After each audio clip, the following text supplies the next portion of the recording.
Gaming has a problem, and the solution is Astro Bot.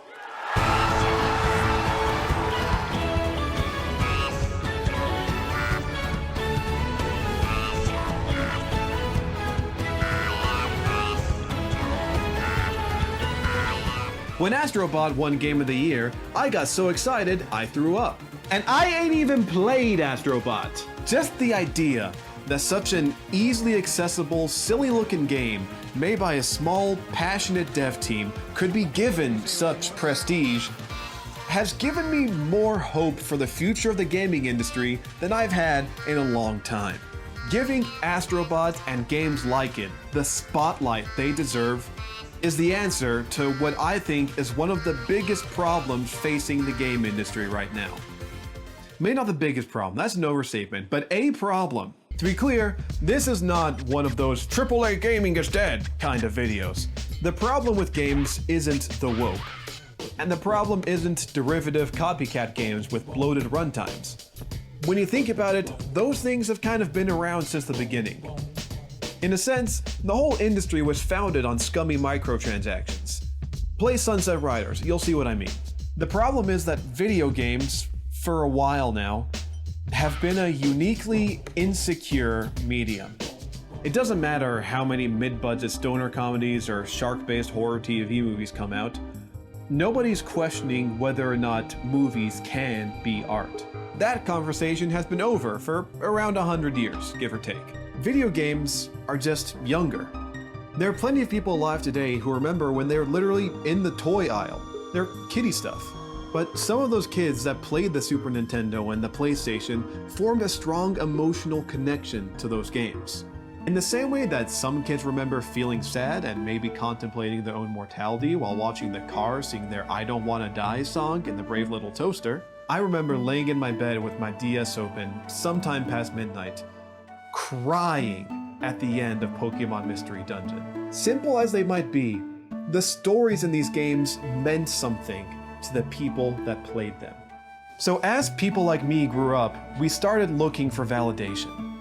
We wanted some kind of recognition that the art that we loved was good, or profound, or meaningful, or even just art in the first place.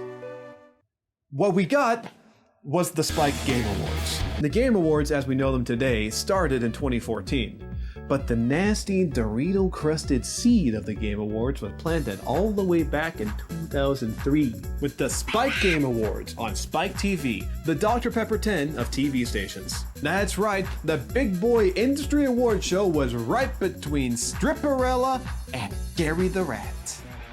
Now, Spike really pulled out all the stuff to get eyes on the big video game event.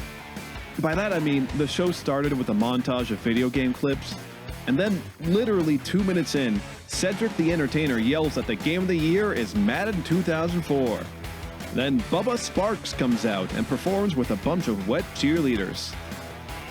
Every time I think about the 2003 Game Awards, it doesn't make me want to throw something.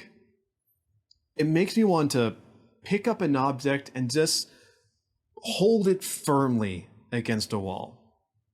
The award for Best Animation went to Dead or Alive Extreme Beach Volleyball. We kept bringing out hot girls all night, never got to the video games I'd be okay with. The winner, that's right, no nominees. The winner for the best animation in a video game. DOA Extreme Volleyball, Tecmo. This wasn't a video game award show. This was a Tony Hawk Skate Expo with the side of Beautiful Joe. I know this looks like rad as hell out of context, but trust me, it's very frustrating. This show was a statement. The statement was, yeah, video games are for the guys. So here's a bunch of stuff that's for the guys, except for actually video games, because those are kind of nerdy. I look so white. Even at an event that was called the Video Game Awards, it was like they wanted you to forget that this had anything to do with video games. In 2006, after 2 more shows and 2 Cyber Vixen of the Year awards being handed out, the hand of fate knocked on Jeff Keighley's door. Jeff had been part of the first ever video game award show on TV, Cybermania '94, which is honestly still a lot better than anything Spike had going on at the time. I have a confession to make.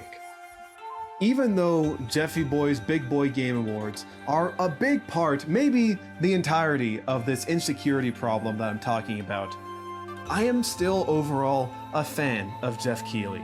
If you have not read The Final Hours of Metal Gear Solid 2, stop watching this trash right now and go read it. It is one of the best pieces of games journalism I have ever experienced. Beneath all the Dorito Pope and please wrap it up, I believe Jeff has a very genuine passion for video games as a medium. He's always struck me as someone with a foot in the business side and a foot in the art side of video games. Yeah, the Game Awards and the Summer Game Fest have their problems. At the end of the day, there's only one kind of guy who gets genuinely choked up at the Okami 2 announcement. I think this is part of why every time Jeff is on camera during these early Game Awards, he looks like he's in pain. Yeah, did you see her stuff? Wow. Yeah, I did. But still, a subtle shift had started to take place behind the scenes. Maybe this was Jeff and people like him finally getting a say in the production. Or maybe as part of the general cultural shift away from blatant sexism. After Alex Vance, there were no more Cyber Vixen of the Year awards. Best Performance awards were given to talented voice actors, more often than they were given to James Gandolfini in The Sopranos for PS2. Uncharted 2?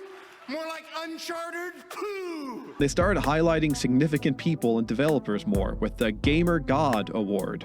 They got a little funky with the Strongest Hero of All Time Award. You debated this question on Spike.com, and the strongest heroes are Master Chief, Samus, and Marcus Phoenix. Cool, I guess. But as a longtime fan of Death Battle, this is super upsetting to me because Mario is clearly way stronger than Samus and Master Chief put together. I mean, if you just look at his speed feat from Super Mario Galaxy... All this culminated in the 2012 Game of the Decade Award, presented by Tenacious D. May it rest in peace. The nominees are presented in maybe the saddest way possible. It's undeniable. Video games are a pop culture powerhouse, outmuscling Hollywood's mightiest blockbusters. These aren't just games. They're full-on universes where players' decisions have a major impact on how the stories unfold. We become characters within narratives that pack an enormous emotional punch. It is transformative. Gaming is global, connecting family, friends, and strangers. It appeals to the hero and villain in us all. Killing is an art, and I am a master. For a lot of obvious reasons, this is still a lot better than the very first Game Awards. But it's still an overcorrection. Imagine doing something like this at the Grammys, saying, music is a cultural juggernaut. Songs and albums are extremely important. Listening to music brings people together all over the world. It feels desperate. It feels like they're staring directly into the camera and saying, please, oh please, take us seriously. In some ways, it feels like a game that debuted at that same award show, The Last of Us. The Last of Us screams, I am an important game, take me seriously. But it does that in large part by just aping the style and the presentation of prestige TV. Part of it has always been an HBO series. It's more complicated than that, but odds are if you're watching this, you've watched me talk about that already. After 2012, the Game Awards dropped the Spike branding, and a year after that, it left Spike as a whole. They left behind the Spike everything. Behold, this here's new look, yeah? The man diaper. Say hi, Hachi. I'm a big boy now. And took on the aesthetics of any other entertainment industry award show. Celebrities show up and say things. Fellows crack a couple jokes. They had a few cool touches. The orchestra medley is always a standout. But for the most part, it felt like they're trying to make a show that looked like it was a big boy award show. Now, I'm not saying this is no better than 2003, not by a long shot. We are well past the days of the 2-minute Game of the Year announcement and Tila Tequila saying she's into Polycule with a Nintendo Wii. I'm a Trigamio, multiplayer, and I pick all 3 of you! This is the same problem those shows had, with a better, but still bad, solution.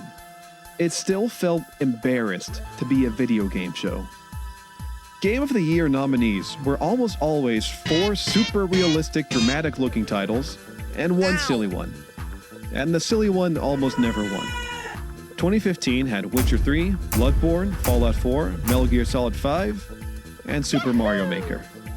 2018 was God of War, Assassin's Creed, Spider-Man, Monster Hunter, Red Dead 2, and Celeste. It always felt like they're throwing a bone to the more gamey games, but still saying, oh, these games over here, the ones that look like movies, the big, dense, complex, open-world ones, these are real games. This is real art. Going to the Game Awards 2024 post the unforgivable Alan Wake 2 snub, this, at least to me, felt like the consensus opinion. The Game Awards is an advertiser-first gig. Companies are there to show off new product. Most awards are in the background and don't really matter. But the big, serious games, the Hideo Kojima announcement, oh yeah, baby, that's why we're here. That's the point of the show. This is a legitimate entertainment industry. Look, we have Jordan Peele and Bob Dylan and Gonzo. These people are important, and they're here. And that means we're important too, because if we weren't important, why would they be here? Only games that look good in trailers are allowed to win, because when people see that the big game won the Big Game Award, they're gonna look at it and it has to look like real art. It has to be in a form that they are familiar with, that they'll think, ah yes, that looks like a serious thing. This is why a lot of people, myself included, fully expected Elden Ring to win. I mean, we all know it's not going to the weird anime game. Balatro is cool and all, but you really think they're gonna let Balatro in? You think they're gonna give it to Balatro? I mean, come on. No. It has to be Astro Bot.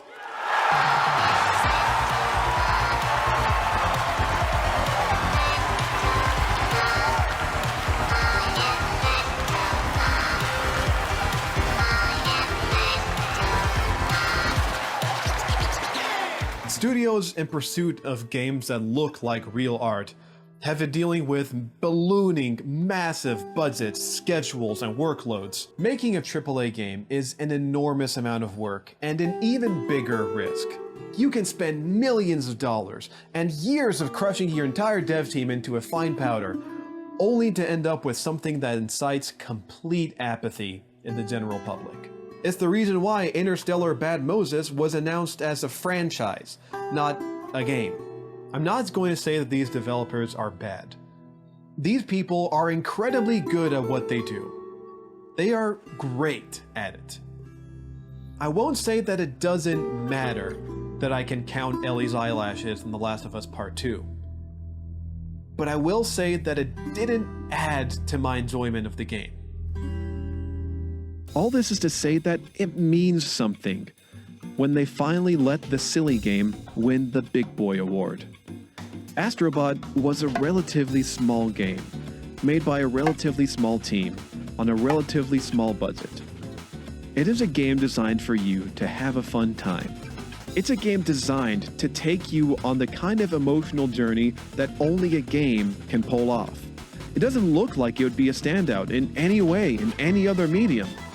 And that's exactly why I was so happy when it won.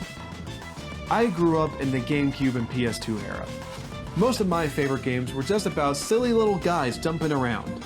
I loved them so much that when I grew up, I got my own real-life silly little guy that jumps around. Maybe that's part of why I got so sick of the prestige shooter adventure game always getting the spotlight. It's not that those games are bad, because they're not. It's just that video games have a far broader range of experiences to offer, of things that don't just look like what you've already seen. It's just that those things don't look as impressive in a trailer montage. Astro Bot winning Game of the Year is, I hope, a sign of an industry growing more confident in itself. A sign that no, we don't need to just show off the game with the best looking eyes to be a legitimate art form. I want more games like Astro Bot. I want games made by smaller, passionate teams whose souls aren't fed into a giant meat grinder to produce slightly more realistic grass physics. There will always be a place for big budget video games. There's always going to be another Call of Duty, another Madden 2004.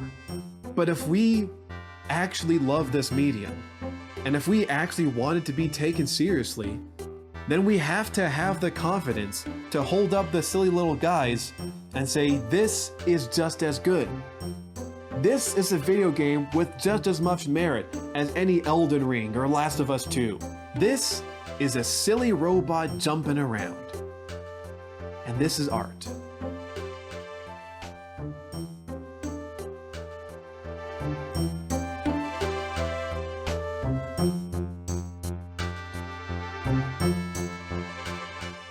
Yeah, there you are, buddy. There you are. Yeah.